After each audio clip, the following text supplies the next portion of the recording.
Echeverría. El doctor Sosa es investigador titular del Centro de Ciencias de la Atmósfera de la UNAM. Él es licenciado en Ingeniería Química, de formación es ingeniero químico por la Facultad de Química de la UNAM. Después hizo maestría en Ingeniería Ambiental en la Facultad de Ingeniería y doctorado en Ingeniería también en la Facultad de Ingeniería de la UNAM. Y bueno, trabaja en líneas de investigación como por ejemplo en la contaminación atmosférica, la ingeniería ambiental, evaluación, prevención y control de la contaminación atmosférica, y que no tienes que platicar acerca de esa línea. Bueno, el doctor también es responsable de la sección de contaminación ambiental de este grupo, y pues bueno, bienvenido, muchas gracias por aceptar la invitación al coloquio. Muchas gracias, Víctor, y también muchas gracias a ustedes por estar aquí presentes. A todo vamos a encontrarle siempre algo positivo. Yo hasta me había dicho que ya no había lugares y que no podía traer mis camiones para llenar el auditorio, pero si hubiera el alcanzado. Pero la ventaja de eso es que eso nos va a permitir tomarnos unos minutos. Ya gracias a Víctor por haberme presentado, pero sí me gustaría, si me pueden indicar su nombre y a lo que se dedican, así. Eso va a permitir una mejor intervención a la hora de la plática, y como les digo, gracias a que no somos todo el auditorio, nos lo va a permitir hacer. Podemos empezar atrás, por favor. Jairo Peralta, estoy en el laboratorio del doctor Víctor Contreras y estoy estudiando en líquido. Ok, muchas gracias. ¿Sí? Yo me llamo García Pérez y soy estudiante de maestría del doctor Jaime Doquijo y me dedico a plasmas de baja temperatura. Muy bien, por favor. Pues me llamo Cristian Torres y trabajo con programas y redes de regulación. Por favor. Mi nombre es Aldo y soy estudiante de maestría en el sector de una cosa y hago un poco de temas. Okay. Gracias. Yo soy Jesús Chacón, estudio maestría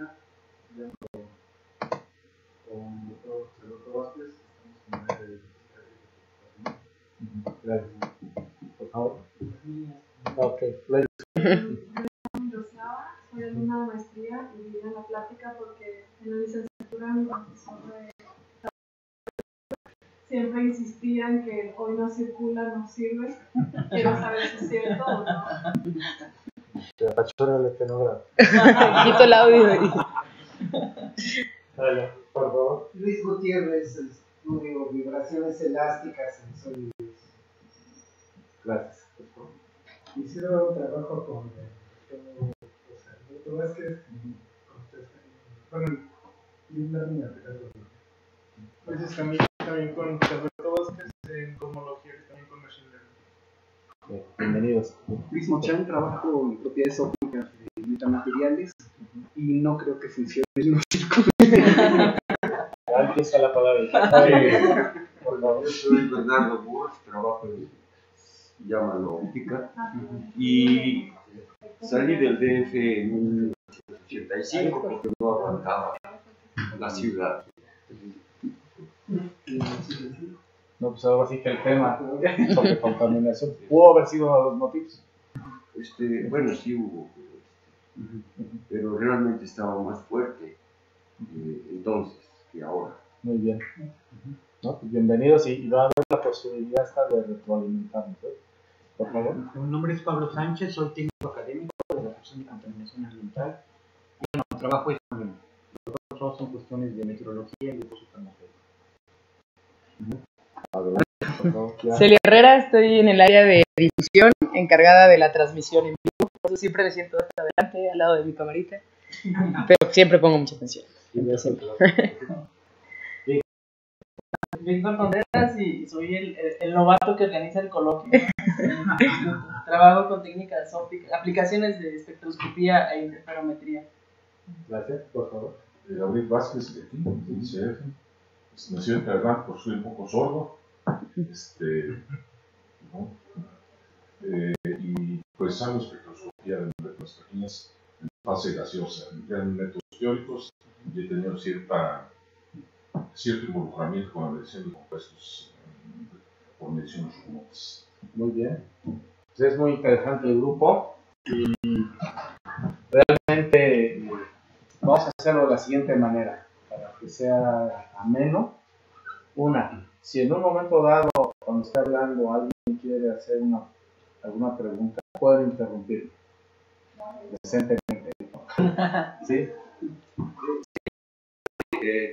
Saber en qué impacta eso, vaya, la ciencia a Cuernavaca, porque aquí tenemos la sierra y hay flujos de aire frío que se comprime y calienta cada noche por aquí. Ahí puede haber un fenómeno de tipo local, pero también hay un fenómeno ya a mayor amplitud, y es hasta la influencia que tienen las diferentes ciudades, por ejemplo en el centro del país. Hace un momento platicaba con Víctor, porque él estudió en Finlandia, y uno de los temas que manejamos es lluvia ácida, y lluvia ácida hace décadas se empezó a detectar en la península de Escandinavia, o sea, Noruega y Suecia, y era el impacto del Reino Unido, con la quema de combustibles con alto contenido de azufre. Para que se den una idea, yo creo que sí, la película, la primera versión, no la última, de Mary Poppins, el paisaje de Londres eran las chimeneas, las plumas, producto del carbón. Entonces, eso, al producir emisiones, por ejemplo, de óxidos de azufre, porque había azufre en el combustible, pues llegaba a impactar a muchos kilómetros de distancia, precisamente para dar lugar a un contaminante secundario, ¿sí?, que se forma por reacciones químicas en la atmósfera. Pues todo eso está completamente estudiado, y el ejemplo también puede ser en el centro de lo que es nuestro país. O sea, Cuernavaca, Ciudad de México, Toluca, Puebla, pues tienen más interacción de lo que pensamos. No solamente los flujos de vehículos que día a día vemos que se llevan a cabo, sino de una manera todavía más compleja, precisamente en la atmósfera.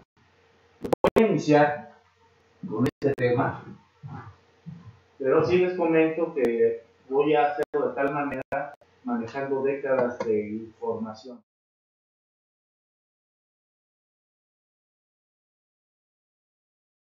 Los estudios que se han hecho no iniciaron el día de ayer, llevan muchas décadas de trabajo, y a su vez las recomendaciones también llevan muchas décadas. Mejorar el transporte público. Desde hace décadas lo decimos. Cada vez que hay contingencias, cuando se acuerdan y dicen que ahora sí van a poner en orden al transporte de carga público, eso ya se había comentado. La otra parte, el transporte escolar, también se había comentado. Una de las grandes diferencias de hace 30 años a la fecha es que antes eran como 2 millones de vehículos y ahora estamos hablando de 5 o 6. Y un tema que mencionaron, que hoy no circula, que puede tener algunos efectos positivos pero también negativos, pues es favorecer la adquisición de más vehículos. Si alguien está feliz, son las empresas que venden vehículos.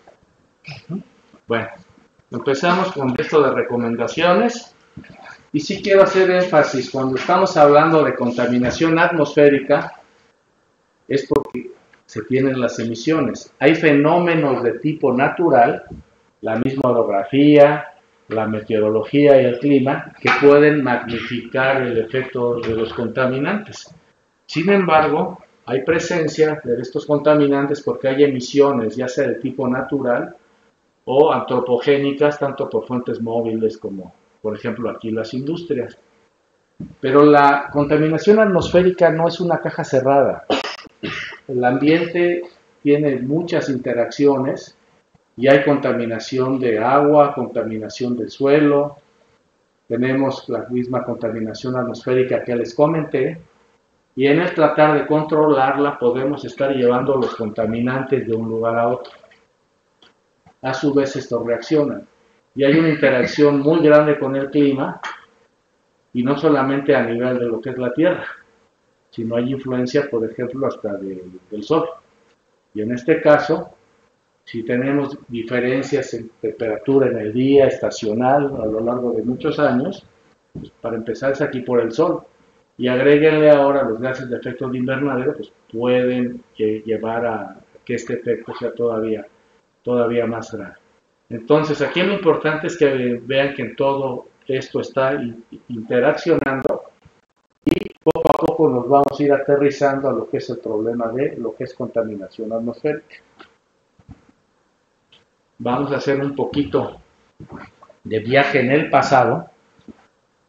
Siempre les digo, muchos de ustedes, yo creo que sus papás se conocían, pero parte del problema de contaminación atmosférica en la Ciudad de México se detectaba, pues aún sin analizadores, ni siquiera los low sensors, aún sin analizadores podíamos ver la presencia de la contaminación. Aquí vean nada más hasta el tipo de vehículos, por eso estamos hablando de fines de los años 50, y este era el paisaje típico en la Ciudad de México, precisamente por las tolvaneras. Pero el asunto no es solamente la presencia de los contaminantes, sino qué le ha dado lugar a estos. Porque el conocer su origen nos va a permitir dirigir las estrategias para reducirlos o controlarlos definitivamente.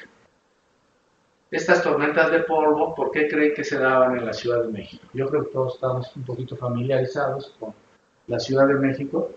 Entonces, ¿por qué creen que se daban las tolvaneras hace algunos años? Yo sé que había deforestación de la zona de Texcoco, y por eso hay un lugar que se llama Tequinao, frente a Miguel, y reforestaron. No, tienen razón. Gran parte del problema viene de que el lago que existía, el lago de Texcoco, por las razones que ustedes gusten, se empezó a secar, pero deliberadamente.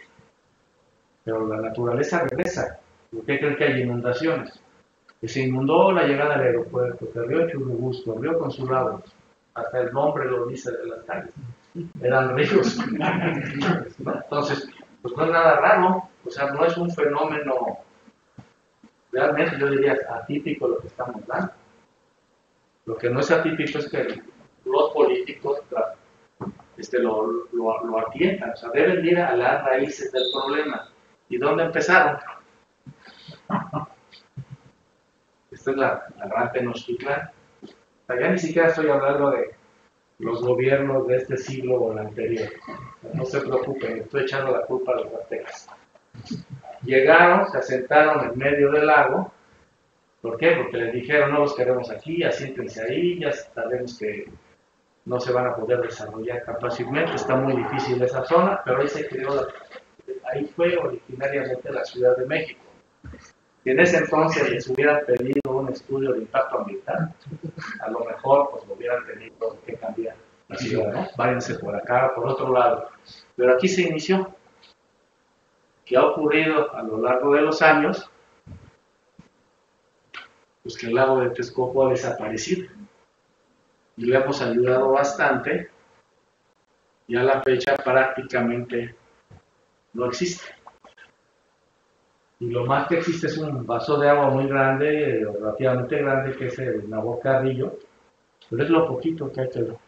Pero el lago de Texcoco desapareció, y hubo épocas en que lo que teníamos era prácticamente suelo, o sea, desforestado. Posteriormente hubo un proyecto, si no para recuperar el lago, para mantener esa zona con pasto, más hasta pastos salados se usó en ese momento, para evitar que tuviera polvo. Entonces fue el proyecto de lo que fue Texcoco. Bueno, de ahí viene el origen de las tolvaneras. Y si vemos a la fecha problemas de tipo ambiental, vienen desde esa época, o sea, de que queremos hacer cosas en un lago y no es tan fácil. En un lago, en el mar, pueden hacer, voy a inventar algo hipotético, no pasa en muchos lados, pueden hacer hasta un aeropuerto.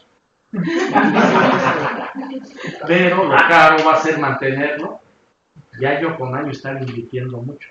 Pueden tener bases en Marte, bases en la Luna, pueden tener un aeropuerto en un lago, como en China, Hong Kong, hasta casi en el mar, pero el negocio es mantenerlo. Entonces, ¿de qué estamos hablando? Pues tenemos nuevamente que irnos a las raíces del problema para que no se generen otros. Y este es un ejemplo solamente. Vamos a nuestro tema, que es calidad del aire. En el corto plazo, estamos hablando de unos 30, 40 años hacia atrás, podemos hablar que en los años 80 el principal problema de contaminación atmosférica era dióxido de azufre, partículas, PCTs, partículas suspendidas totales. Es que pensé en el chiste, Partido Socialista de los Trabajadores. Es partículas suspendidas totales y plomo.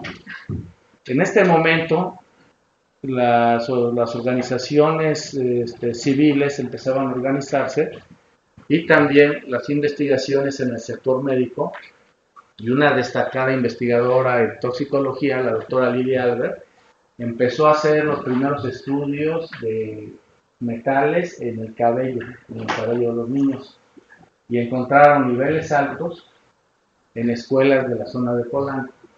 Eso fue lo grave, ¿no? Si lo hubieran hecho a mí, a lo mejor ni se preocupaban. Pero encontraron, ¿no? ¿Cómo? Y luego eran pues, gente de nivel económico pues, bastante elevado, y encontraban niveles altos de plomo. De ahí empezaron a presionar, y fue a finales de los años 80 cuando a nivel presidencial se da la orden de reducir el plomo en las gasolinas. Pues, eso fue bueno desde el punto de vista de calidad del aire por plomo. Sin embargo, no se da una reducción total del plomo hasta principios de los 90. Y esto coincide con el poder usar aquí una tecnología que se llaman convertidores catalíticos en los vehículos para reducir las emisiones de hidrocarburos, de óxidos de monóxido de carbono y también de óxidos de nitrógeno hasta esta etapa. Pero para que funcione bien el convertidor catalítico no debe tener plomo la gasolina. Pues son estrategias que van a la par. Bueno, esa reducción de plomo se hizo en esta parte, y los altos niveles de dióxido de azufre y partículas se daban porque en las grandes industrias, sobre todo en las termoeléctricas, se quemaba combustóleo, un combustible pesado. Pues una de las estrategias, y que se ha hecho en otros países, es cambiar el combustóleo por gas natural. Sin embargo, al llevar a cabo esta estrategia, también hubo un incremento en óxidos de nitrógeno. Pues si vamos a usar gas natural, debe de ser en termoeléctricas con quemadores, se llaman de bajo NOx. Pues en esta primera etapa, palomita en SO2, palomita en partículas y palomita en plomo. Sin embargo, se dieron los ingredientes para un contaminante secundario. Recuerden, un contaminante secundario es el que se forma en la atmósfera, o sea, no se está emitiendo. Y este ozono, que es tanto él como partículas muy finas, es el principal problema de calidad del aire en la Ciudad de México, se genera a partir de óxidos de nitrógeno y compuestos orgánicos volátiles. Estos compuestos son los que dan origen al ozono, y es un problema que lo tenemos a la fecha. Se ha ido bajando, pero todavía estamos muy lejos de cumplir con los estándares de calidad del aire. Bien, entonces si ven a lo largo de la historia, pues seguimos teniendo estos problemas. Y además de estos contaminantes existen otros que se llaman tóxicos. Ahí ya no hay duda de que tienen un efecto negativo en la salud. Pueden ser de tipo inorgánico como los metales, u orgánico como compuestos orgánicos volátiles o hidrocarburos aromáticos policíclicos. Entonces aquí aparece todo el tiempo, pero está en rojo porque nos ha faltado medirlos. En los últimos años ya se están evaluando, pero no quiere decir que los anteriores no se tenían, simplemente no se estaban midiendo.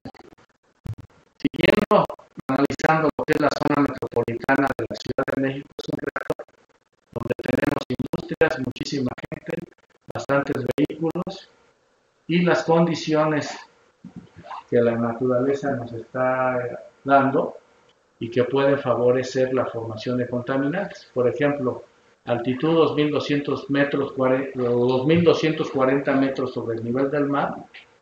Esto nos permite estar más cerca del sol, tenemos mayor radiación ultravioleta.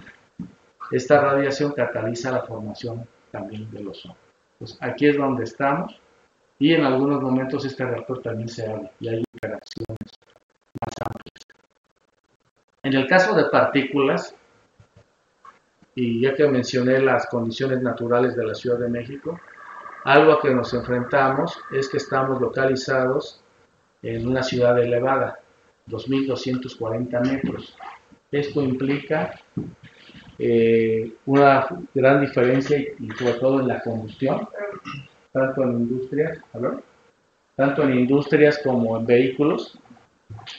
Entonces se esfuerzan más precisamente por lo que es la combustión y además, mientras más alto estamos, como un mismo volumen de aire tiene menor cantidad de oxígeno, se tiene que jalar más aire, tener un volumen respiratorio mayor. Por eso las personas que viven en zonas como los Andes son más espaldoncitos, porque tienen que jalar más aire.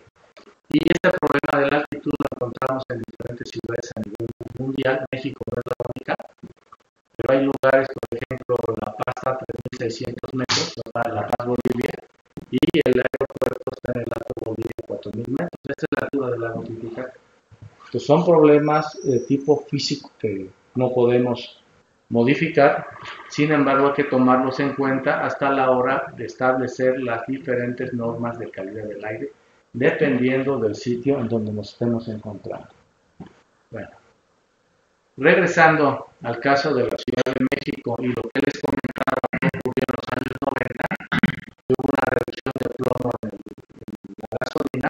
Voy a hacer alusión a un comentario de la doctora Chao, que ella trabajaba en el Instituto Mexicano del Petróleo, y en algunas ocasiones en las reuniones con Pemex o INT podría haber alguna diferencia, sobre todo si le estábamos diciendo que era la parte de la contaminación era un problema aquí en el tipo de combustibles que trabajábamos.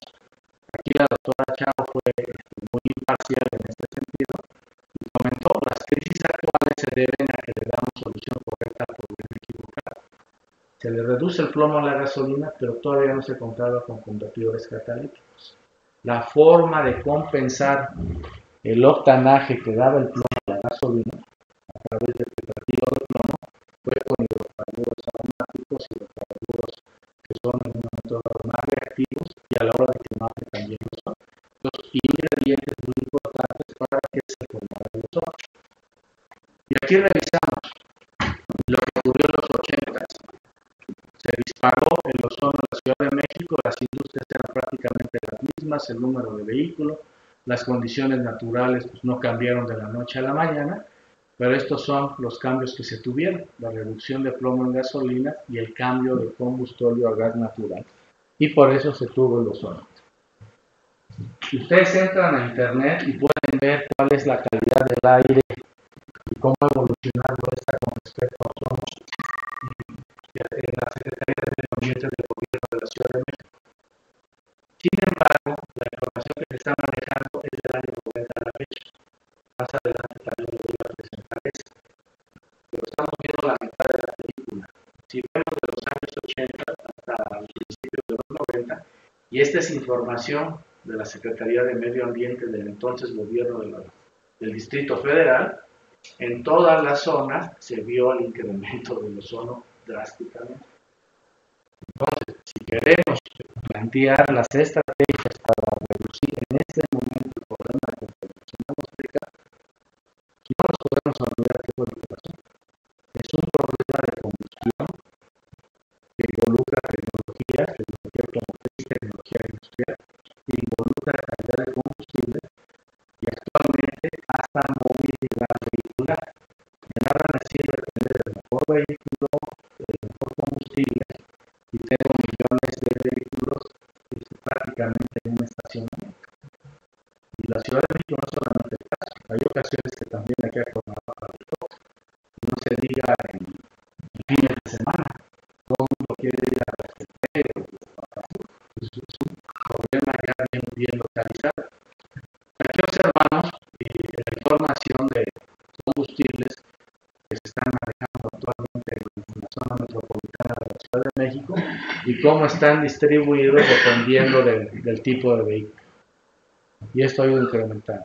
Aquí está en cantidad de energía y en los diferentes sectores: transporte, industrial, residencial y comercio. O sea, de algún modo todos somos responsables de lo que está sucediendo. ¿Cuándo se empezaron a usar los catalizadores entonces? En el 91. ¿Y de manera obligatoria? En el 91 fue. Y inmediatamente prácticamente fueron a 3 días.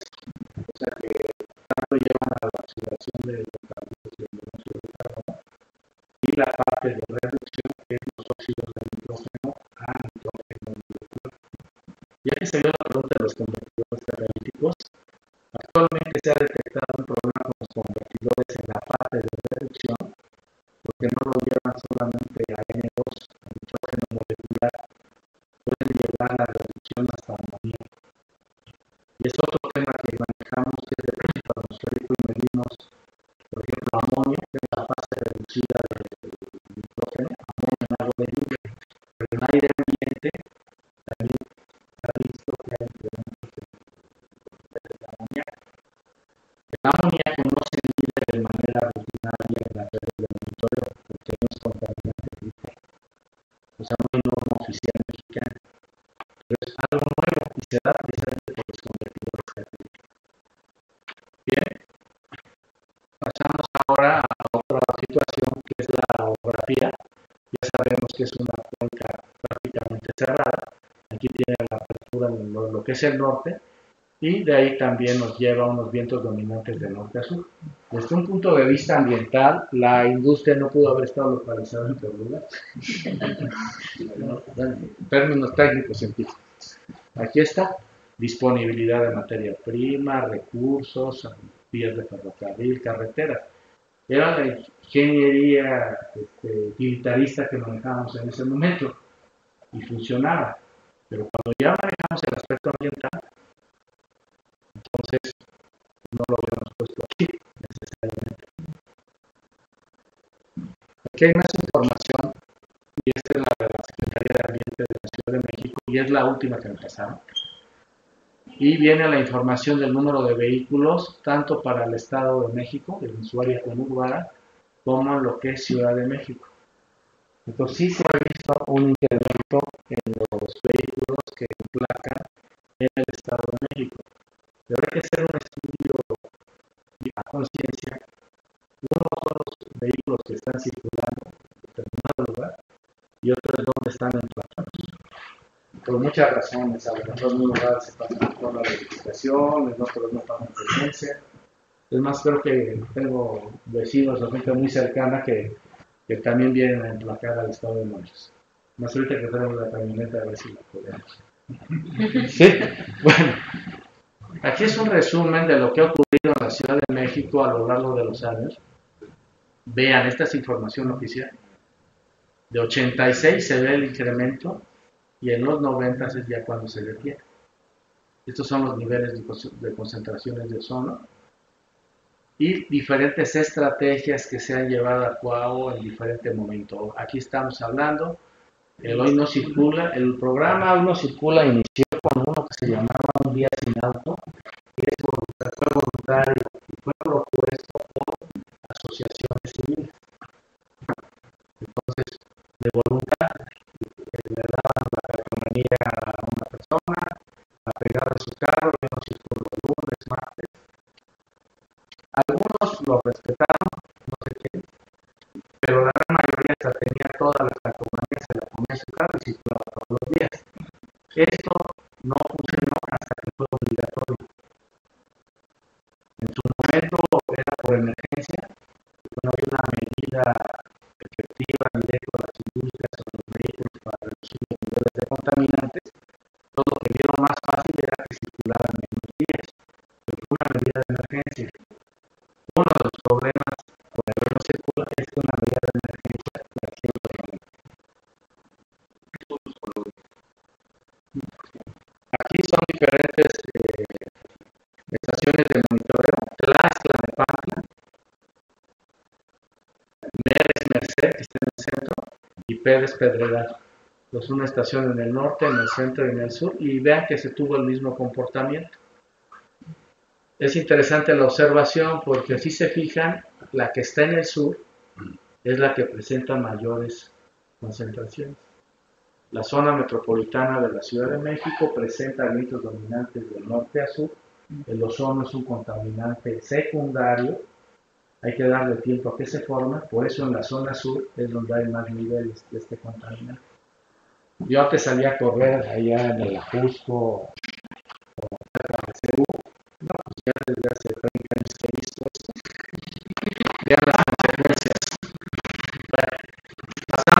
siguiente. Y ahí sí quiero así que rendir homenaje a las instituciones y los especialistas que desde hace muchos años han insistido en recomendaciones. Esta es una serie de reuniones que se tuvo con la Sociedad Mexicana de Ingeniería Sanitaria y Ambiental y surgieron recomendaciones en relación a fuentes móviles. No voy a leerlo todo porque no quiero aburrirlos, pero sí quiero que observen. Por ejemplo, aquí se estudia la conveniencia de equipar con convertidores catalíticos vehículos anteriores al 91 y se retropil. En ese entonces no solo había vehículos nuevos, sino los anteriores y no tenían convertidor. Entonces, hacer de que estos no sean vehículos altamente contaminantes. Luego, desde este momento se considera el uso de tecnologías híbridas y la aplicación de energías no contaminantes como la eléctrica para el transporte urbano del área crítica de la zona metropolitana.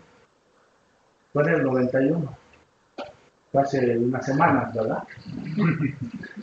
Luego, las autoridades responsables de la calidad del ambiente adopten medidas para que sea aplicada rigurosamente la política para reducción del plomo en gasolinas y para determinar las acciones a seguir, que éstas partan de la base de investigaciones internacionales y se complementen con los estudios necesarios para este contaminante, ya que es acumulativo. Luego, antes de tomar decisión de usar combustibles alternos y reformulados, se haga bajo un protocolo estricto y además, en resumen aquí les indico, se lleven a cabo estudios de impacto ambiental. Una evaluación de impacto ambiental se requiere para un proyecto nuevo. Vas a poner una industria, tienes que hacer evaluación de impacto ambiental. Muchas veces hasta un taller, vas a construir una carretera, una presa, hay que hacerlo. Y se va a cambiar el combustible de una persona a una reformulación, debe de hacerse un estudio de impacto ambiental. Y un estudio de impacto ambiental no es un trámite burocrático, es un instrumento que me va a permitir mejorar o modificar este proyecto para que el impacto hacia el ambiente sea el mínimo. Muchas veces no se va a tener un impacto cero, pero sí, de acuerdo a la tecnología y a toda la información científica disponible, reducir al mínimo precisamente lo que es este impacto. Otra parte que aquí se estaba mencionando era la autoridad responsable que exige a los centros de verificación mantener calibrados sus equipos de medición y llevar un registro. Pues esto es trabajar imparcialmente y sin corrupción.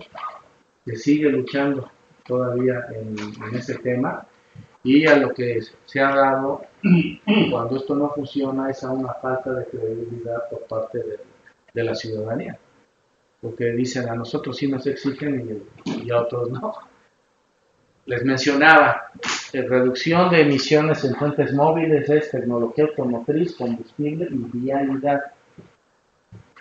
Asegurar una óptima sincronización de semáforos, eliminar los que sean innecesarios, mejorar señalización. Para proponer estrategias hay que ir desde las más sencillas, muchas son de sentido común. Transporte público, solamente hacer paradas en donde está establecido. Vemos que de repente se ve la tercera fila sin parada, parte de su camioneta, parte del transportista y parte de la autoridad que no cumple con su trabajo. Asignar sitios de abordaje y sancionar la práctica de taxis y colectivos de subir y bajar pasajes en cualquier lugar. En ciudades donde yo vengo, pues el carro o el taxi está de un lugar a otro dando vueltas para ver qué lo pasa. Ahora ya con la tecnología que hay, pues se lo puede llevar. Hace mucho pues eran las bases, los sitios. Y eso evitaba que se dieran vueltas. Pues ahora a la fecha, eso lo seguimos teniendo. Otra recomendación era lo de los topes. El tope sí ocasiona un problema y aumenta la emisión en ese punto, la parte vaya el vehículo a lo largo. Sin embargo, ¿qué prefieren? ¿Topes o atropellados? Muchas veces decimos, pues hay que poner puentes peatonales. Los puentes luego ni están, o están a kilómetros de distancia, Y por otro lado, hay puentes que debe de ser un atleta para poder usarlo. Si ve a una persona con muletas o en sillas de ruedas, pues no lo va a poder hacer. Hemos visto, no son muy comunes estos puentes, pero los he visto en carreteras, hay unos que casi para ganar o casi para subir con rampa. Entonces, los hay, pero son muy caros, pero eso se debe de hacer. La vida de las personas debe de estar siempre de por medio. Y todo esto va a ir sumándose y va a permitir que los niveles de contaminantes vayan disminuyendo. Pero de que sí me interesa, y lo digo porque hemos por décadas trabajado con este tema, que de repente hay contingencia a niveles muy elevados, y es cuando se ponen a ver si a los microbuses los van a meter en metro. Pasa eso y siguen haciendo exactamente lo mismo. Entonces, si no se aplica la ley, ya no necesitan nuevas leyes. A lo mejor hay vacíos en algunos puntos de la legislación ambiental, pero con que se aplique correctamente la que existe, ya avanzaríamos bastante. La otra parte, combustibles, como dije, no voy a ver todo, pero hace más de 20 años, estamos hablando de casi 30 años, se comentaba, se considere con mucha reserva el uso de combustibles como metanol y etanol en fuentes móviles. Nos está mandando aquí, usen este combustible, tiene etanol, porque eso en Estados Unidos. Desde un punto de vista energético y sustentable, cada cultivo debe usarse como alimento para producir combustibles y ahora pues vamos a usar. Previamente se debió de haber llevado a cabo el estudio de impacto ambiental. Y dice, con mucha reserva y se tienen en cuenta los estudios, tanto a nivel nacional como internacional, así como la química atmosférica, en donde nos estamos encontrando. Adicionalmente a esto, hasta el ciclo de manejo, la cultura de la gente que está circulando en las diferentes ciudades puede contribuir a que las emisiones también sean diferentes. Pues eso ya lo habíamos dicho. Dentro de estas reuniones se hago alusión al Instituto Mexicano de Ingenieros Químicos. La solución a la contaminación atmosférica no solamente va a partir de la ciencia va a dar los fundamentos sólidos. La parte científica técnica de química atmosférica, necesitamos trabajar un poco con quienes están haciendo los combustibles y por supuesto con las refinerías. En las refinerías es donde se van a hacer los combustibles. Por favor.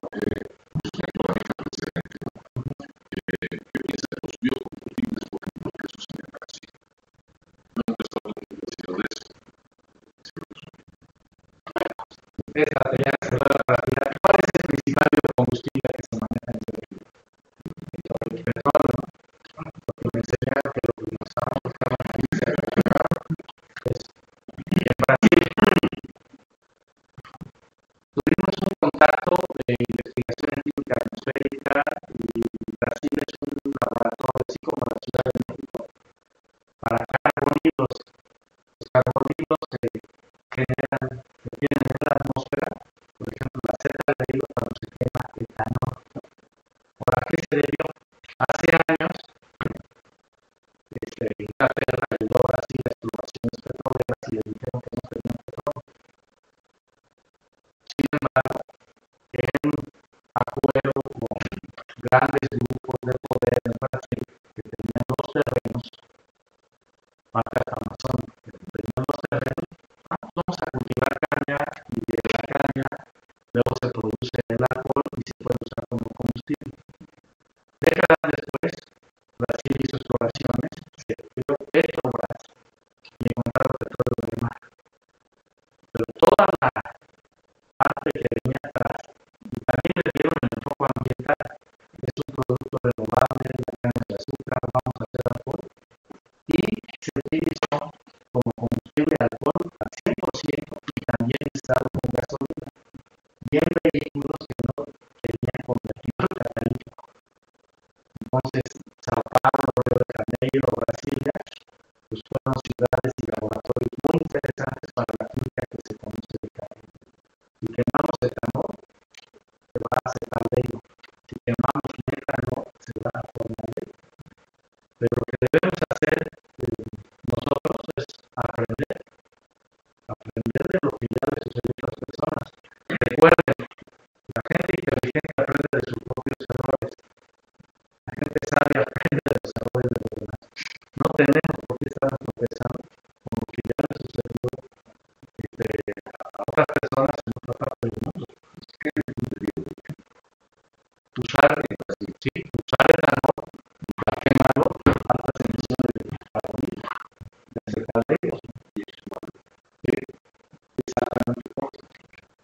por otro lado, desde lo que vimos que ocurrió por el incremento del ozono, por el disparo del ozono a finales de los años 80, simplemente lo que decimos es cualquier cambio en tecnología, cualquier cambio en combustible, etcétera, etcétera, debe de llevar a cabo una evaluación de impacto ambiental. En ese momento estamos recibiendo combustibles ya no solo diferentes. O sea, antes era un trabajo no sencillo, pero estábamos hablando con colegas, con mexicanos, y tanto premios como instituciones como la universidad, pues veíamos por el país. No tal vez algunos, no todos estaban ahí, pero la gente técnica, pues eran especialistas y veían esa problemática y se podía trabajar. Ahora ni siquiera podemos sentarnos a ver composición de combustible porque no sabemos ni lo que están mandando. Y ya les digo, hace años no era tan fuerte, o por lo menos no se notaba tanto los huachicoleros. Entonces es una realidad.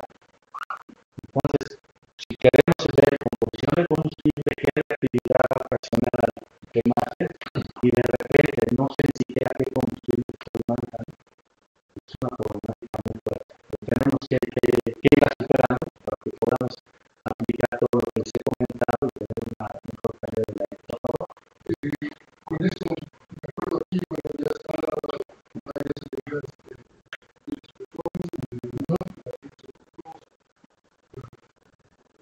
de y cada vez que utilizo no solo es el combustible, sino el consolidativo. Yo había supuesto que hay una regulación de eso, que no solo que sea, sino que hay una ley al respecto pero no lo sé. Entonces, ¿eso existe o yo no tengo esa información, o sea, no quisiera decir que de plano no hay, pero hemos visto los aditivos.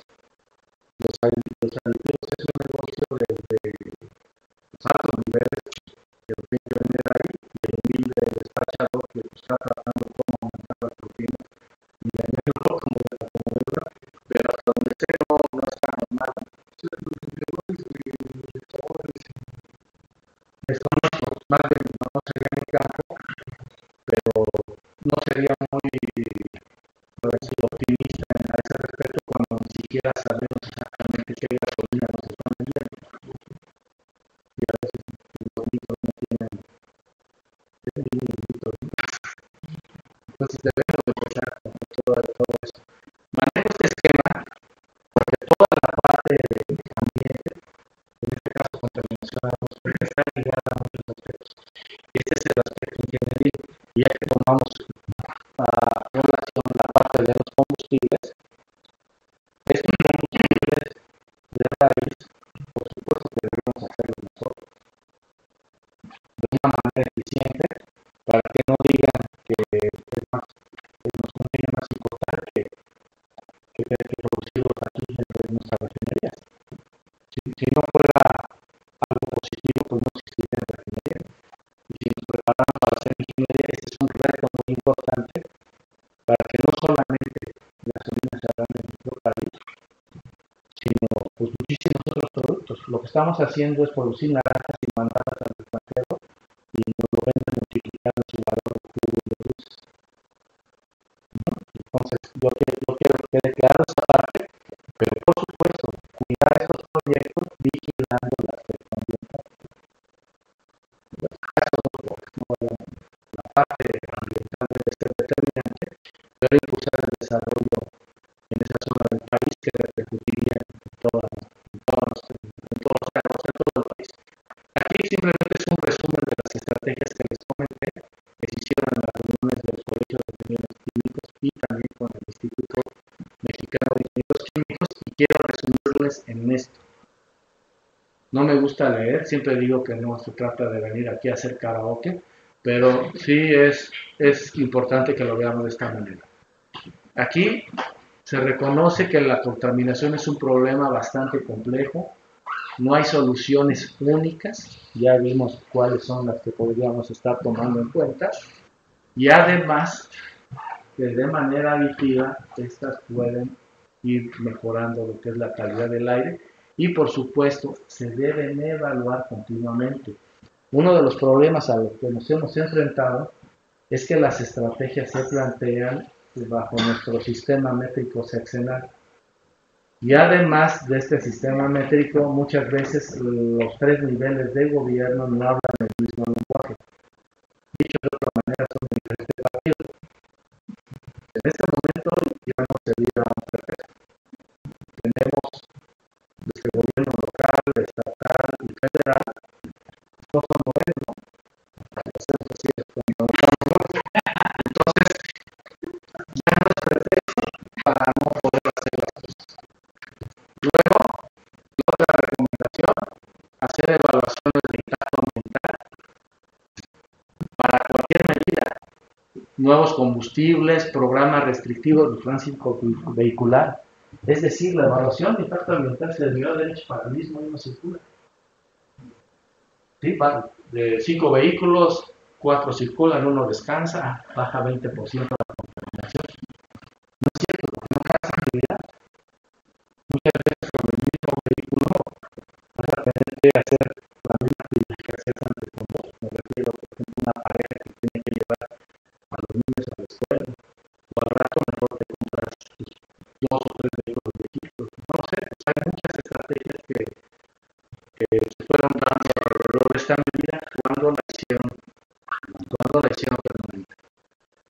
Y siendo un poquito ya más técnico la parte del ozono, nada más les comento, aquí se hace una evaluación de si hubo incremento a lo largo del tiempo no del ozono. Cero es que no hay incremento, positivo hay incremento y hacia abajo es decremento.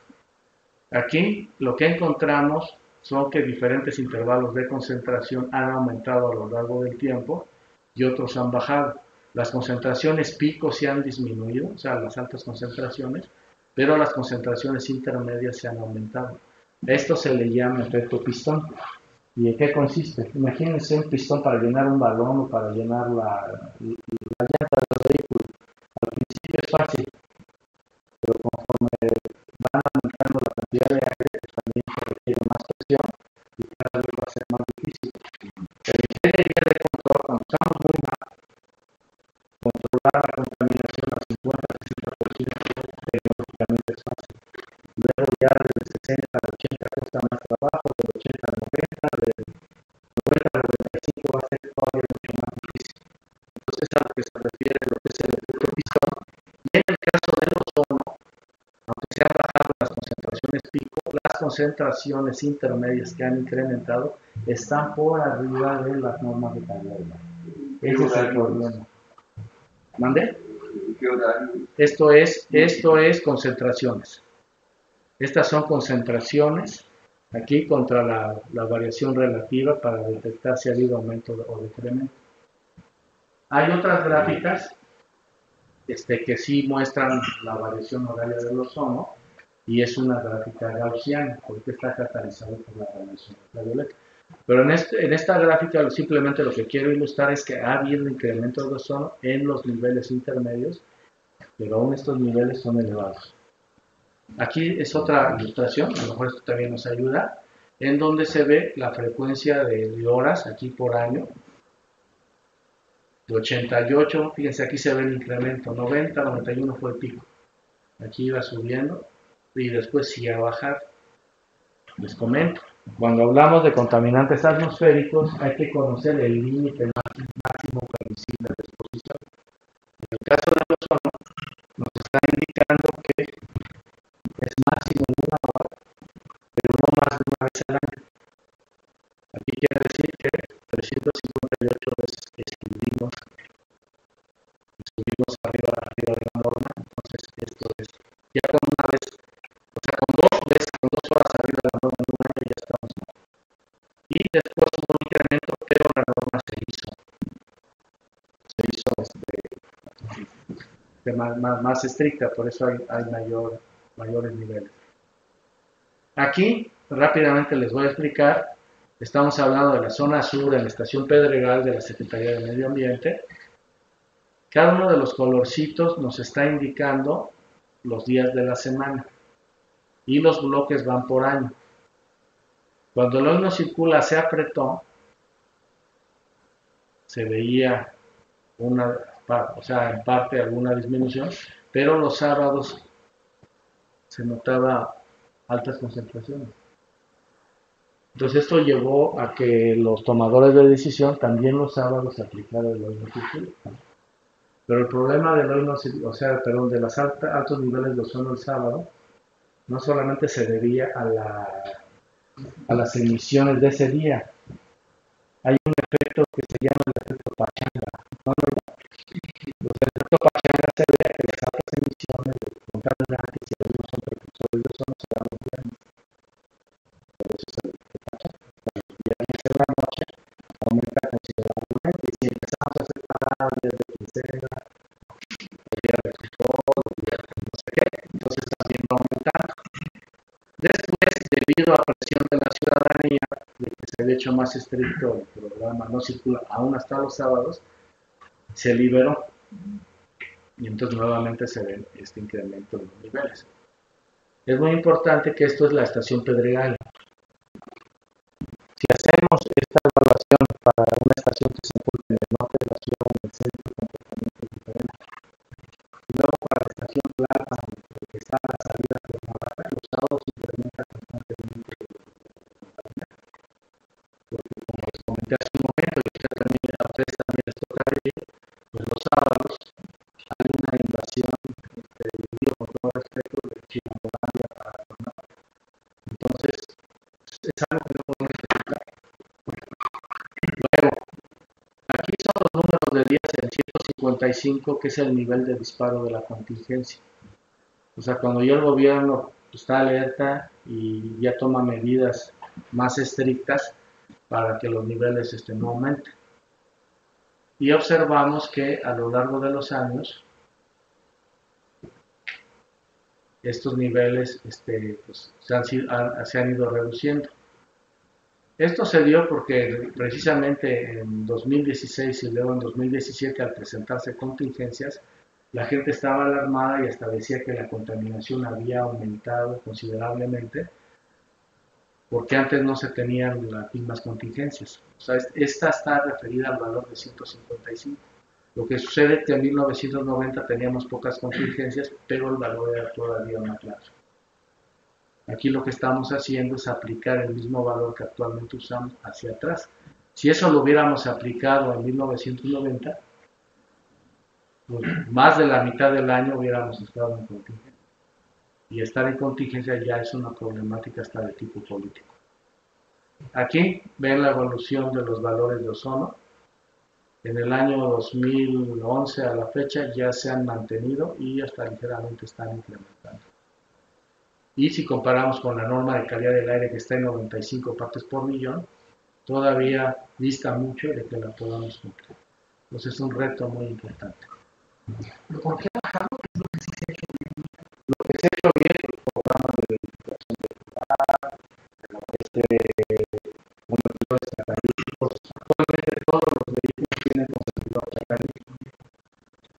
Las estaciones de servicio en la zona metropolitana de la Ciudad de México cuentan con el sistema de refrigeración de la costa. Siempre hemos recomendado que sea todo, cuando hay estaciones de servicio, o sea, gasolineras, que tengan sistema de refrigeración de la costa. Dicen, no, pero eso no es un problema de personas de autoridad, que no mides. Lo que no sabemos. Pero la otra, el problema de controlar compuestos orgánicos volátiles no es solo porque son reductores de ozono. Varios compuestos orgánicos volátiles son altamente tóxicos y hasta cancerígenos. Entonces hay que controlarlos porque son tóxicos. Son sistemas que condensan la salida del vapor y la circula, ya sea a tanque de combustible, que es donde están las plantas de almacenamiento, al tanque subterráneo que está en la estación de servicio o en la despachadora. Hasta cuando cargamos gasolina tiene mucho jugón y así se puede. Hay tecnología. Lo malo es que cuesta y no es obligatorio todo el rato.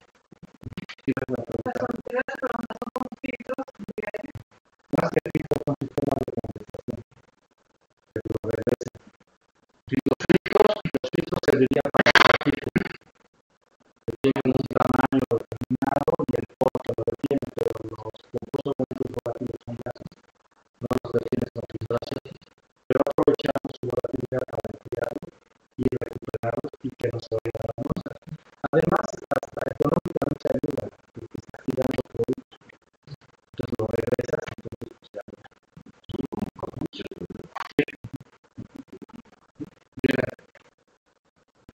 en la última parte, les voy a comentar que para la parte del ozono, desde los años 80, se conoce en estas gráficas, es el modelo EGMA, Environmental Kinetic Modeling Approach. Estas son isolíneas de ozono, de concentración, así van aumentando. Son los niveles de óxidos de nitrógeno y de hidrocarburos no metano, o sea, todos los reactivos, todos menos el metano. Y dependiendo de las concentraciones, los niveles de ozono se van dando. Si se fijan en hidrocarburos, es asintótica. O sea, si bajamos hidrocarburos sin mover óxidos de nitrógeno, prácticamente es lo mismo. Pero en óxidos de nitrógeno, si bajamos solito los óxidos de nitrógeno, pero no bajamos los hidrocarburos, el ozono no solamente no se reduce, sino que aumenta. Entonces ese es el problema. Esto es ya cuestión de química. ¿Y qué ha ocurrido? Esa fue la primera aplicación de ese modelo. Después se hizo en el primer foro aire con los trabajos del IMP, y este fue con el laboratorio de Los Álamos en Estados Unidos. También vean que el lado de óxidos de nitrógeno, si bajamos los NOxes así nada más, de repente el ozono va aumentando, o sea, no baja. Estos más recientes fue la tesis. ¿Subirlo? Bajar COPS. Sí, o sea, estrictamente, si estuviéramos en un reactor en el laboratorio jugando, pues sí, pero es un problema de calidad del aire, porque el NO2 es tóxico, ¿verdad? Pero lo que nos lleva a esto es que tenemos que reducir compuestos orgánicos volátiles. Y este es el modelo más reciente, esta es la tesis doctoral de la doctora, ahora doctora Mónica Jaimes, en donde ella tiene el ESMA para la Ciudad de México, y lo que hizo fue simular, este es un modelo, o sea, puede tener una incertidumbre y va a ser aproximado, pero nos va a dar una idea de lo que tenemos que hacer para reducir los niveles, en este caso, de el ozono. Pero ella, además de este modelo, hace este análisis, que es el porcentaje de cambio que vamos a tener con la reducción de COPS, de óxidos de nitrógeno y la relación de estos. Y como resultado es el porcentaje de cambio en la concentración de ozono. Si ponemos atención en óxidos de nitrógeno, que es la línea azul, cuando se reduce, vamos a suponer el 20%, que sería el hoy no circula, de óxidos de nitrógeno, hay un incremento de ozono. Si aplicamos el doble no circula, y teóricamente sería el 40% de reducción, y ya sabemos que no es exacto, pero supongo que es el 40%, hasta se eleva. Si aplicamos el triple no circula, todavía estamos incrementándolo. Prácticamente cuando se llega al 80% de la reducción, que sería el cuádruple no circula, que yo le llamo el hoy sí circuló, es cuando empezamos a ver efectos. Esto explíquese no políticos más fácil a la orden. No circulan los carros azules, los carros de tipo de llanta, pero lo estoy haciendo por su. Y llegamos a esta conclusión. Eso es lo primero que le decimos al político. Ozono, contaminante secundario. Ya sabemos que se forma en la atmósfera, es a lo que se refiere. La reducción de las emisiones de sus precursores, o sea, de óxidos de nitrógeno y compuestos orgánicos volátiles, la reducción de las emisiones de sus precursores no será igual a la reducción de su concentración. Y hasta puede resultar contraproducente. Esto es lo que se les dice, y ya la explicación de las gráficas pues sería otra. Y va la recomendación: todas las medidas para mejorar la calidad del aire deberán ser evaluadas al más alto nivel técnico-científico antes de su implementación, con el fin de hacerlas más efectivas y de detectar con anticipación efectos. Es algo que debemos de seguir haciendo hincapié. Me tocó en la etapa de ser estudiante, servicio social y tesis, ir a reuniones donde la gente, sobre todo en la academia, luchaba mucho pues, para que esto se entendiera. Y quiero hacer alusión aquí al doctor Humberto Bravo, que en paz descanse, fue el que detectó el incremento de ozono a finales de los años 80 y que cada se lo dijo a la gente de PEN.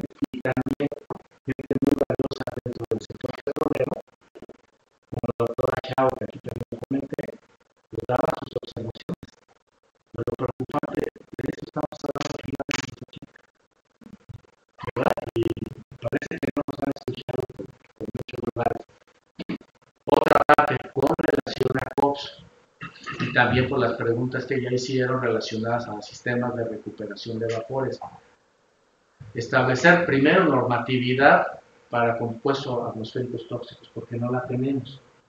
En Estados Unidos se habla de contaminantes atmosféricos tóxicos desde 1990 y son 189 tóxicos. Y más que darles un límite de transmisión de exposiciones controladas al máximo. ¿Por qué? Porque son altamente tóxicos. En México desconocemos. Pues mínimo hay que revisar la literatura a nivel internacional.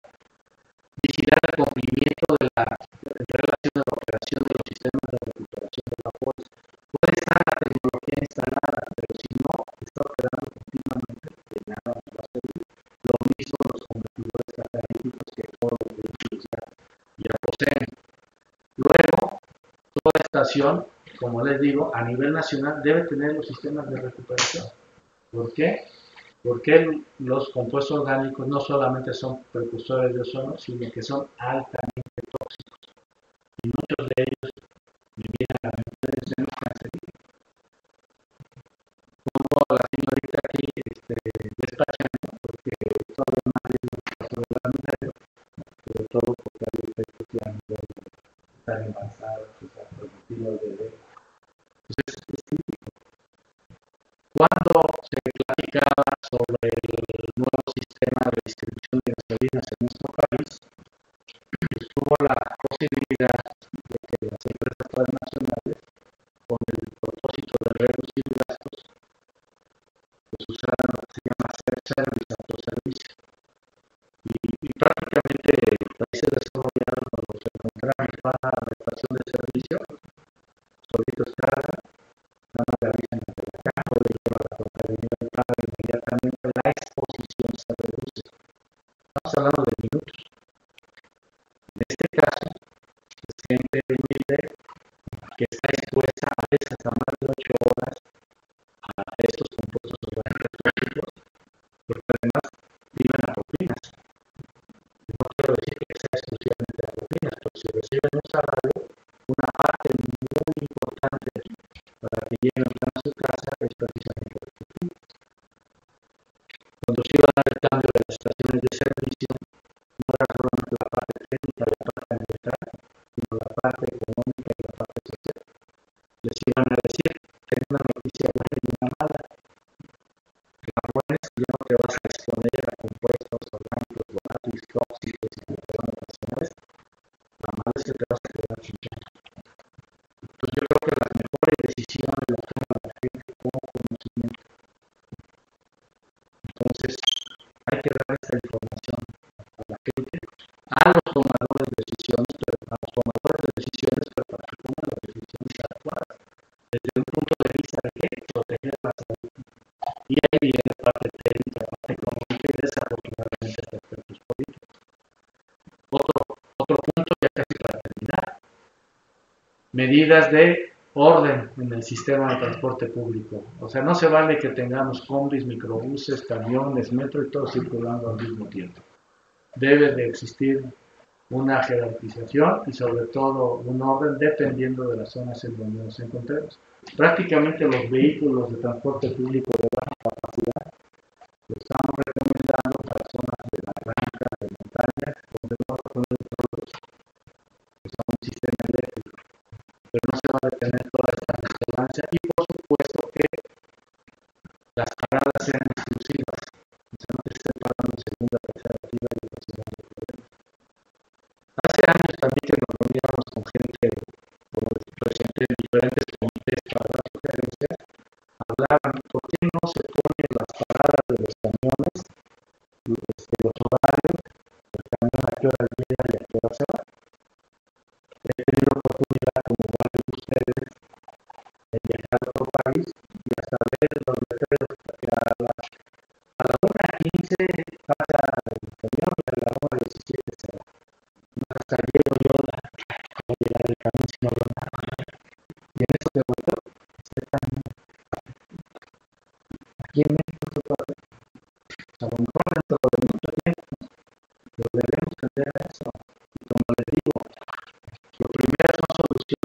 sentido común, de educación, de cultura, y por supuesto nos tenemos que ir a la parte técnica. Transporte de carga, estamos en contingencia y tenemos esto.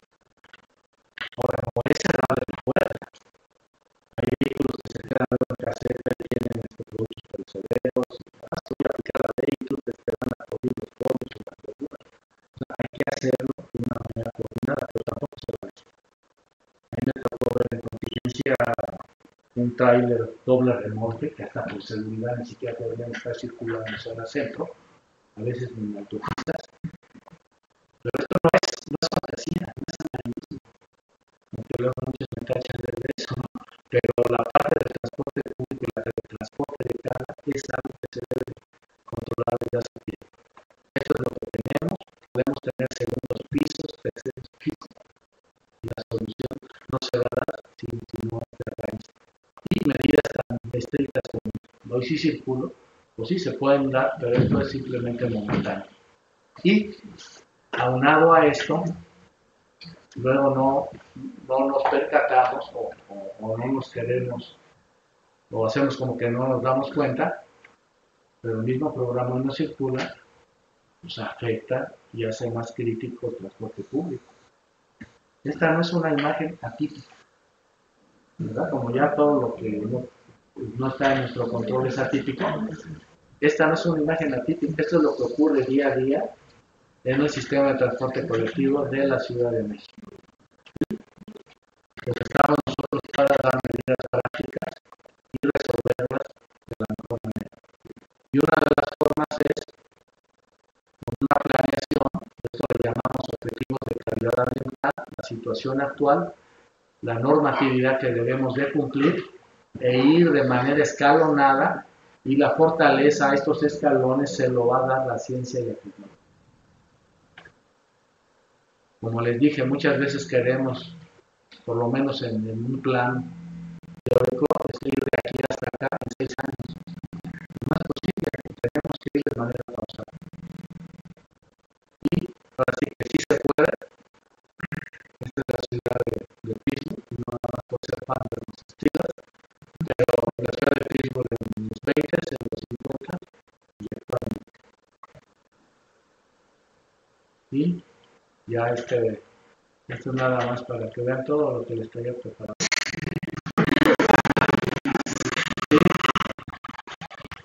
A fin de cuentas, la solución se va a dar con la participación de todos los sectores, con el común denominador y sobre el mismo objetivo, mejorar la calidad del aire. Es un vínculo consultor o la empresa que tiene un equipo mágico que reduce la contaminación, se evalúa y si funciona se aplica. Los vendedores de combustible, las industrias, los transportistas, la academia, toda la parte social, pero como a fin de cuentas todos estamos interesados, todos respiramos, ¿verdad? Entonces si hay alguien que no respira no me interesaría eso. Entonces hagámoslo con nuestros hijos, nuestros nietos, todos los que vengan, y de una manera concurrente ir para adelante. Y agradezco a todas estas instituciones que de alguna manera a lo largo de estas décadas han dado o han aportado su granito de arena, pero todavía nos falta mucho por hacer. Y esta sesión que tuvimos el día de hoy, pues también que sea un granito de arena para toda la tarea que ahora sí que tenemos todavía en materia de calidad del aire. Y les agradezco pues su paciencia, su interés y estoy a sus órdenes. Esto es solamente una probadita, tienen todos mis datos y estoy a sus órdenes para pues, seguir platicando.